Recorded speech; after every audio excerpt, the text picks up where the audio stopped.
ফ্রিতে কাজ করে দেব।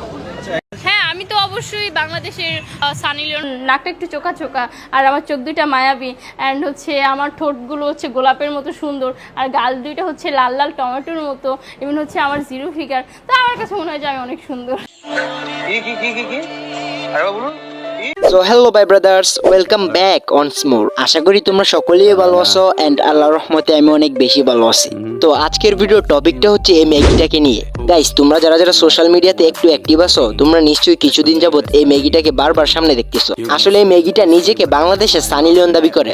হ্যাঁ, আমি তো অবশ্যই বাংলাদেশের সানি লিওন, কারণ হচ্ছে ও ইন্ডিয়া যে দেশটা, সেখানে হচ্ছে সানি লিওন কাঁপাচ্ছে, কারণ সব নায়িকা থেকে সুন্দর, সব নায়িকা থেকে দেখতে আকর্ষণীয়। তো অবশ্যই আমিও ওইরকমই হব। হ্যাঁ, অবশ্যই।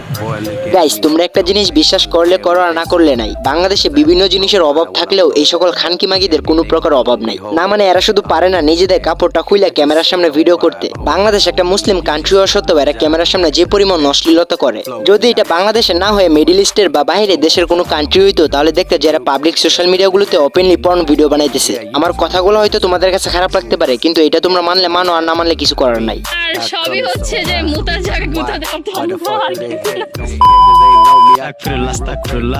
খালি তার সাথে বসে একটু কফি খাবো, এতেই সে 1 লাখ টাকা দিবে। আর যারা 3 লাখ টাকা অফার করে, তার সাথে হচ্ছে কি যে 1 ঘন্টা টাইম দিতে হবে, একটু ঘুরতে হবে, ফিরতে হবে, তারা হচ্ছে 3 লক্ষ টাকা অফার করে। গাইস, এখন হয়তো আমার মতো তোমাদের মনেও একটা প্রশ্ন আসতেছে যে এই ম্যাগিটা কি এমন কাজ করে যে সে 1 ঘন্টা সময় দেওয়ার ফলে তাকে 1 লক্ষ টাকা অফার করতেছে। তোমাদের মতো এই বিষয়টা নিয়ে আমি অনেক কনফিউজড ছিলাম। তারপর আমি গোপন সূত্রে জানতে পারি এই ম্যাগিটা, সুমাইয়া রিমোনা কি যেন বাল একটা নাম, সে একজন সফল চামড়া ব্যবসায়ী। তো তোমরা যারা লিজেন্ড আছো, তোমাদের নিশ্চয়ই বুঝাই দিতে হবে না সে কিসের ব্যবসা করে।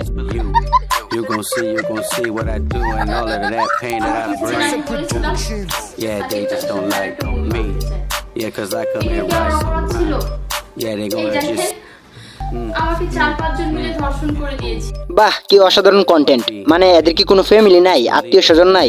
এদের বাসায় কি এইগুলো দেখে না? দিন দিন ভাইরাল হওয়ার নেশায় এদের মতো কিছু মেয়ে নামক মাগি অনলাইনে অশ্লীলতা ছড়িয়ে দিতেছে। এই অনলাইনে কিন্তু শুধু বড়রাই না, ছোটরাও গাটাগাটি করে। তো তারা কি শিখতেছে? এইসব অশ্লীলতা। এদের কারণে এই সমাজে খারাপ প্রভাব পড়তেছে। যত দ্রুত সম্ভব এদের বিরুদ্ধে প্রতিবাদ গড়ে তুলতে হবে, নয়তো এই সমাজ একদিন ধ্বংসের দিকে এগিয়ে যাবে। তখন শত চেষ্টা করলেও এইসব বন্ধ করা সম্ভব হবে না।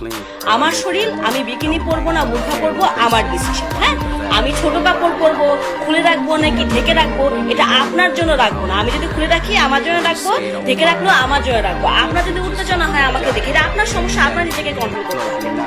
গাইস, নেক্সট ভিডিওতে এই আপুটিকে ধরা হবে। তো এই ছিল আমাদের আজকের ভিডিও। আশা করি ভিডিওটা তোমাদের কাছে ভালো লাগছে। যদি ভিডিওটা ভালো লেগে থাকে তাহলে সবাই ভিডিওতে একটা লাইক এন্ড সাবস্ক্রাইব করে দিও। তো দেখা হচ্ছে অন্য কোনো ভিডিওতে। ততক্ষণ সবাই ভালো থেকো, সুস্থ থেকো। আল্লাহ হাফেজ। why the fuck do they hate? Don't care cause they